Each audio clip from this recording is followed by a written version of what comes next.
საერთო სატკივარი, საერთო საზრუნავი, საერთო გადასაწყვეტი, საერთო საზოგადოებრივი აზრი, სოციუმის ყველაზე პრობლემური თემები, დღევანდელობის ყველაზე აქტუალური საკითხები, სოცდისკუსია, თამარ თარგამაძესთან ერთად, რადიო იმედზე.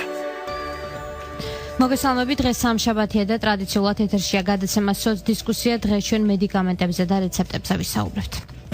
სოცდისკუსია, თამარ თარგამაძესთან ერთად. წამლები, რომლებიც მხოლოდ რეცეპტით გაიყიდება ანტიბიოტიკებს, წნევის მარეგულირებელ, გულსირძარხ და დაავადებების საჭირო და სხვა მედიკამენტებს დაახლოებით 2 თვეში მოქალაქეები ექიმის რეცეპტის გარეშე ვეღარ იყიდიან.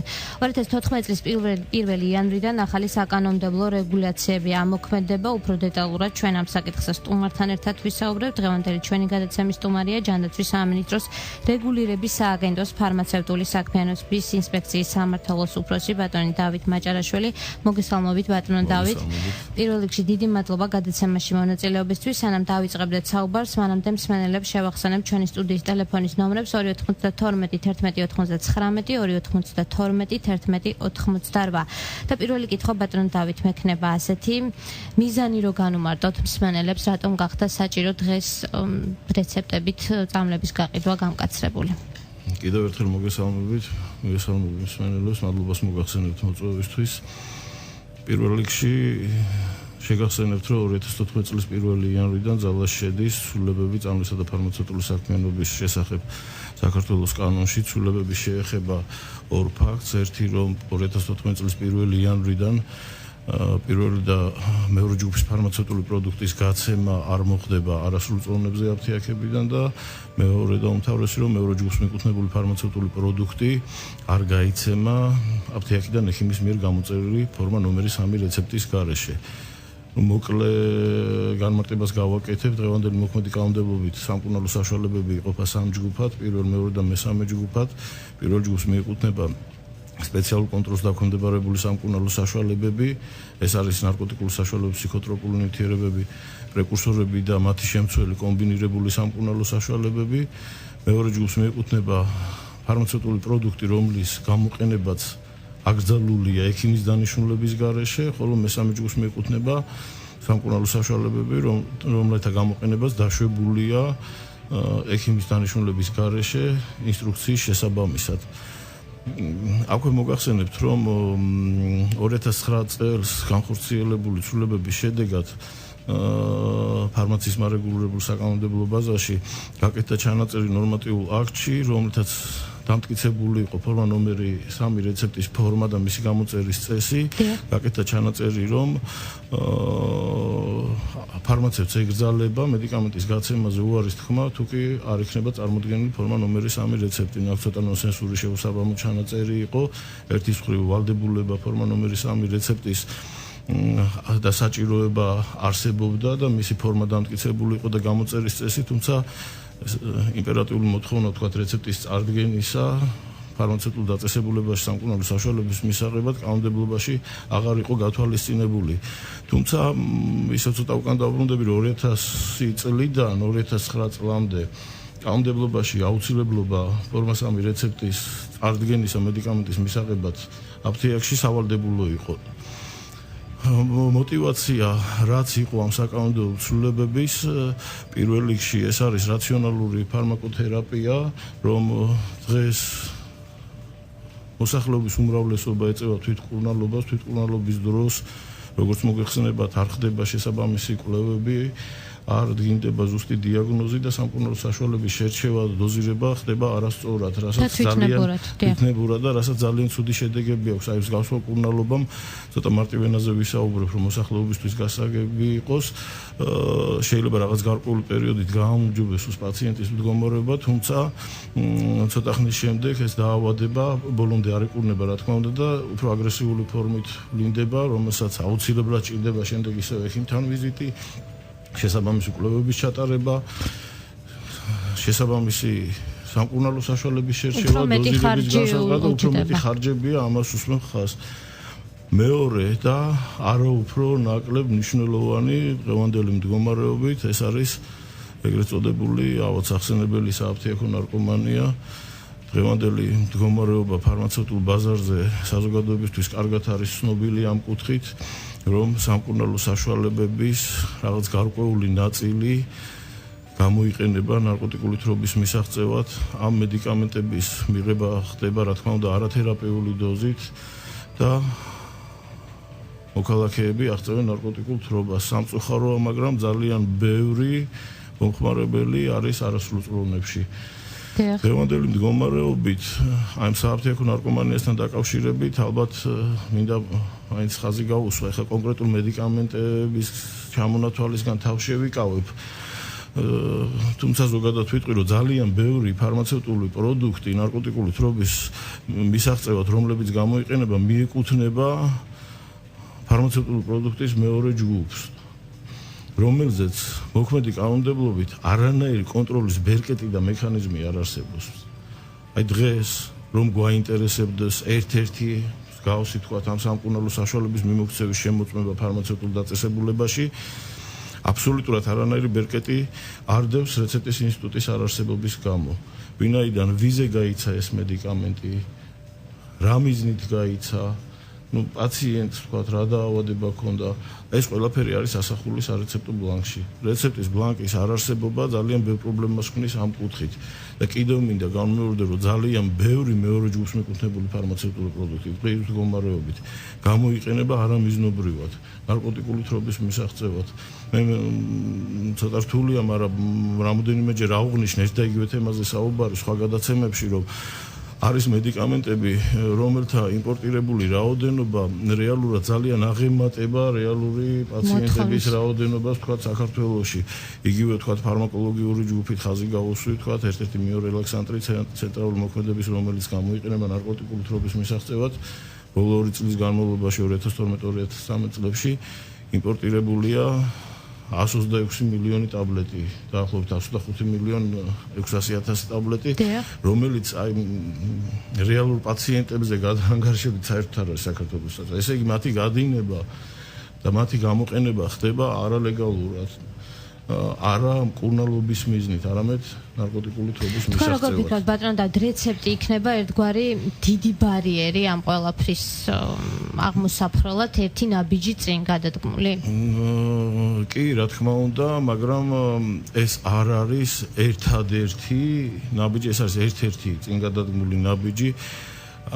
არა მარტო ამ საკითხებში, ზოგადად ფარმაცევტული ბაზრის მოწესრიგების კუთხით, ეს არის ერთ-ერთი უმთავრესი ნაბიჯი, თუმცა არა ერთადერთი და გასაკეთებელი ამის მერეც, რა თქმა უნდა, ძალიან ბევრი საკითხი რჩება, რაღაც გარკვეული ცვლილებების შესატანი იქნება საკანონმდებლო ბაზაში კიდევ, რომ მივაღწიოთ არა ვთქვათ ახლო პერსპექტივაში, არა 1 თვეში, 2 თვეში, თქვათ 5 თვეში, თუმცა შეიძლება შესაძლებელი არის, რომ თქვათ წელიწად ნახევარში, 2 წელიწადში, თქვათ მივაღწიოთ გარკვეულ შედეგს, რათა მოწესრიგდეს ფარმაცევტული ბაზარი.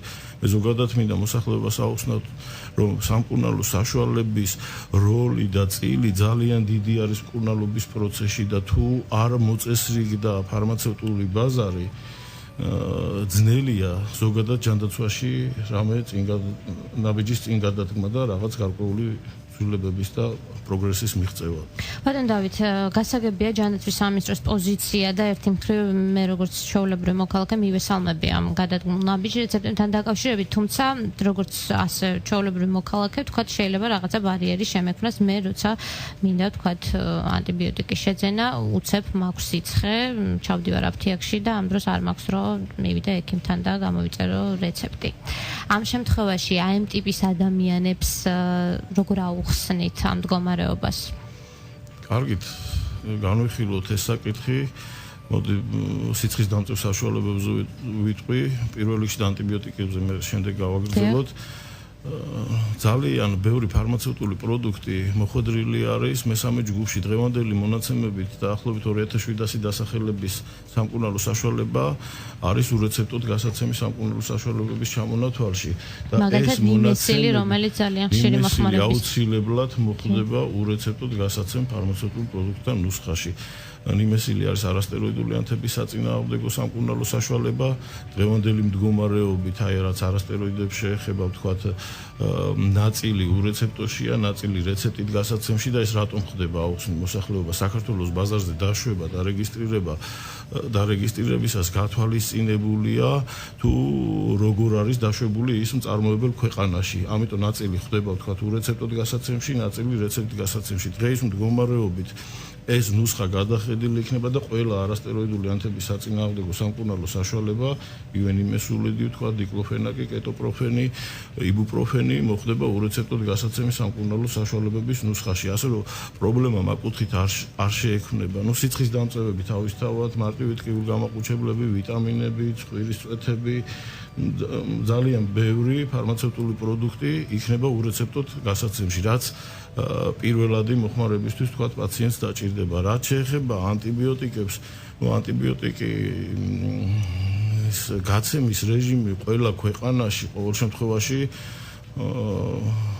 ცუდად გამონათქვამი ყველა ნორმალურ ქვეყანაში არის სარეცეპტურო რეჟიმს დაქვემდებარებული ვერც ერთ ქვეყანაში თქვენ ანტიბიოტიკს ვერ შეიძენთ ექიმის მიერ გამოწერილი რეცეპტის გარეშე ეხლა რა ხდება ანტიბიოტიკოთერაპიის დროს რაღაც განსაკუთრებული სიფრთხილის ზომები არის დასაცავი რატომ ანტიბიოტიკის მიმართ მიკრობს ზოგადად უვითარდება მდგრადობა რეზისტენტობა ну არასწორად შერჩეული ანტიბიოტიკის ან არასწორად შერჩეული დოზის შედეგად შეიძლება ჩამოყალიბდეს მიკრობის რეზისტენტული შტამი რომელზეც უკვე აღარ მოქმედებს თქვათ მის გასანეიტრალებლად ესა თუ ის ანტიბიოტიკი და ზოგადად აი ეს ამ ჯგუფის ანტიბიოტიკები ვეღარ გამოიყენება ამ მიკრობის საწინააღმდეგო საბრძოლველად. ეხლა ეს რეზისტენტობა შეიძლება ჩამოყალიბდეს ერთი ჯგუფის ანტიბიოტიკის მიმართ, შეიძლება ჯვარედინი რეზისტენტობა იყოს, როდესაც რეზისტენტობა ყალიბდება რამოდენიმე ჯგუფის, ორი ან მეტი ჯგუფის ანტიბიოტიკის მიმართ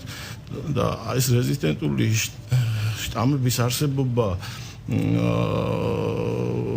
მოკლედ საშიში არის არამხოლოდ მატარებლისთვის, არამედ მის გარშემო მყოფი საზოგადოების წევრებისთვის, ვინაიდან შეიძლება მოქალაქე დაავადეს უკვე რეზისტენტული მიკრობით და არ იმოქმედოს ამა თუ იმ ანტიბიოტიკმა. და კიდევ უფრო გაურთულდეს ჯანმრთელობა. არის მსოფლიო ჯანმრთელობის ორგანიზაციის მიერ რაც ანტიბიოტიკებს შეეხება რეკომენდირებული რომ ექიმის დანიშნულების გარეშე არ იქნეს გამოყენებული ვინაიდან რამოდენიმე ათეულ წელში 2-3 ათეულ წელიწადში თვითმკურნალობის დროს ანტიბიოტიკები შეიძლება რეზისტენტობა განვითარდეს ყველა ანტიბიოტიკის მიმართ აბსოლუტურად და მნიშვნელობა აღარ ქონდეს მედიცინაში ანტიბიოტიკოთერაპიის ჩატარებას არანაირი. ნუ ამის ნათელი მაგალითი ტუბერკულოზი შეიძლება ვთქვათ მოვიყვანოთ ანტიპროტოზოული საშუალებების შემთხვევაში მალარია ვთქვათ, რომ ეს ყველაფერი თვითმკურნალობის დროს განვითარებული არის უკუ შედეგები. დიახ ბატონო დავით, ახლა შესაძლოა რეკლამის დროა, მანამდე კი ჩვენ მსმენელებს შევახსენებთ, რომ შეგიძლიათ გამოგზავნოთ მოკლე ტექსტური შეტყობინება ნომერზე 9177 SMS გზავნილის ღირებულება შეადგენს თქვენი მობილური ოპერატორის სტანდარტულ ფასს SMS სერვისით რადიო იმედს უზრუნველყოფს კომპანია SMS-Co. სოც დისკუსია თამარ თარგამაძესთან ერთად. ჩვენ დააბრუნდით პირდაპირ ეთერში ვსაუბრობთ წამლებზე, რომელიც მხოლოდ რეცეპტით გაიყიდება. ჩვენი სტუმარია ჯანდაცვის სამინისტროს რეგულირების სააგენტოს ფარმაცევტული საქმიანობის ინსპექციის სამმართველოს უფროსი დავით მაჭარაშვილი. ბატონო დავით, რომ გავაგრძელოთ საუბარი პაციენტებს, ვისაც ქრონიკული დაავადება აქვთ, ამათთან მიმართებაში თუ იქნება რაიმე შეზღუდვა? ქრონიკული პაციენტების მდგომარეობა საკანონმდებლო ცვლილებებში გათვალისწინებულია, რა თქმა უნდა. ისინი არ იქნებიან შეზღუდული იმით, რომ თქვათ ყოველ კვირაში მოუწიოთ ვიზიტი ექიმთან რეცეპტის გამოსაწერად. ქრონიკული პაციენტების შემთხვევაში კანონმდებლობაში დაშვებული იქნება, რომ მათზე გამოიწეროს გრძელვადიანი რეცეპტი, ეს შეიძლება 6 თვიანი ან 1 წლიანი თუნდაც, მაგრამ რამოდენიმე თვეში ერთხელ თქვათ პაციენტის მდგომარეობის შესაფასებლად ან პაციენტის ექიმთან ვიზიტი ან ექიმის პირიქით პაციენტთან ვიზიტი აუცილებელი იქნება. თუმცა მათ შეზღუდვა არ ექნებათ, რომ თქვათ ყოველდღიურად ან ყოველ კვირაში ერთხელ რეცეპტის გამოსაწერად მოუწიოთ ვიზიტი ექიმთან. ექიმი გამოუწერს მათ გრძელვადიან რეცეპტს, მათ ამ ერთი სარეცეპტო ბლანკით შეუძლიათ ისარგებლონ რამოდენიმე ფარმაცევტულ დაწესებულებაში თავისი ფინანსური მდგომარეობის გათვალისწინებით, შეიძინონ ერთ დაწესებულებაში ნაწილი რჩება ქსეროასლი ან აღირიცხება ქრონიკული პაციენტის მონაცემები იმ აფთიაქში და რეცეპტი სანამ სრული რაოდენობა არ შეიძინება არ რჩება აფთიაქში, რჩება ბოლო ფარმაცევტულ დაწესებულებაში, სადაც ბოლო რაოდენობა შეიძენს. ასე რომ შეზღუდვა ქრონიკული პაციენტების შემთხვევაში არანაირად არ იქნება, ასევე არ იქნება არაქრონიკულ პაციენტსაც შეზღუდვა იქიდან გამომდინარე, რომ მას არ აქვს თქვათ რეცეპტზე გამოწერილი სამკურნალო საშუალების სრულად შეძენის უფლება, შეუძლია შეიძინოს ნაწილი და იგივე რეცეპტის ბლანკით თქვათ დარჩენილი ნაწილი შეიძინოს თუნდაც სხვა დაწესებულებაში. ეხლა რაც ერთ-ერთი მნიშვნელოვანი ცვლილება, რაც შედის საკანონმდებლო რეგულაციის ძალაში, ეს არის არასრულწლოვანებისთვის რეცეპტის მიუხედავად მაინც შეიზღუდება გაყიდვა. ეს ახალი ეს ნამდვილად ახალია, არ ყოფილა არასდროს კანონმდებლობაში, ეს შეზღუდვა გამოწვეულია იმ გარემოებიდან, რომ ძალიან ბევრი არასრულწლოვანი არათერაპიული დოზით გამოიყენებს ამა თუ იმ სამკურნალო საშუალებას და აღწევს ნარკოტიკულ თრობას. ძალიან ბევრი თქვათ მესიჯია ჩვენამდე მოსული, ძალიან ბევრი თქვათ წერილია შემოსული, როდესაც არასრულწლოვნებზე ხდება ამა თუ იმ ფარმაცევტული პროდუქტის გაცემა და არა მხოლოდ პირველი ჯგუფის, კიდევ განმეორდები ძალიან ბევრის მეორე ჯგუფის, რომლებსაც გამოიყენებენ არათერაპიული დოზით და აღწევენ ნარკოტიკულ თრობას. რომ მივაღწიოთ გარკვეულ შედეგს, რათა არასრულწლოვნებისთვის არ იყოს ადვილად ხელმისაწვდომი მსგავსი სამკურნალო საშუალებები, აი ზუსტად ამ გარემოებით არის გამოწვეული, განპირობებული ეს საკანონმდებლო ცვლილება. და ალბათ საზოგადოება დაგვეთანხმება, დღეს მდგომარეობა ძალიან კატასტროფული მდგომარეობა ამ კუთხით ქვეყანაში და რაღაც შედეგს უნდა მივაღწიოთ გარკვეული პერიოდის შემდეგ. დიახ და ბატონო დავით, თუ აფთიაქი დაარღვევს კანონს და ურეცეპტოდ გაყიდის მეორე ჯგუფის კატეგორიის მედიკამენტს მაგალითად, ამ შემთხვევაში ჯარიმის სახით რამდენია დაწესებული ჯარიმა? პირველ ჯერზე 500 ლარიანი ჯარიმა, განმეორებით შემთხვევაში 1000 ლარიანი ჯარიმა. ერთი წლის განმავლობაში თქვა სამჯერ ჩადენილი სამართალდარღვევის შემთხვევაში ადმინისტრაციულ სახლთან ერთად დგება მისი საქმიანობის შეჩერების ან ნებართვის გაუქმების საკითხი. განხორციელდება ყველა ეს ღონისძიებები, ჩვენ ნამდვილად არ ველოდებით თქვათ აი ერთ თვეში და ორ თვეში ისეთ კარგ შედეგს, რომ თქვათ ეს ყველაფერი არ მოიხსნება, რა თქმა უნდა გარკვეული პერიოდი ჭირდება ამას.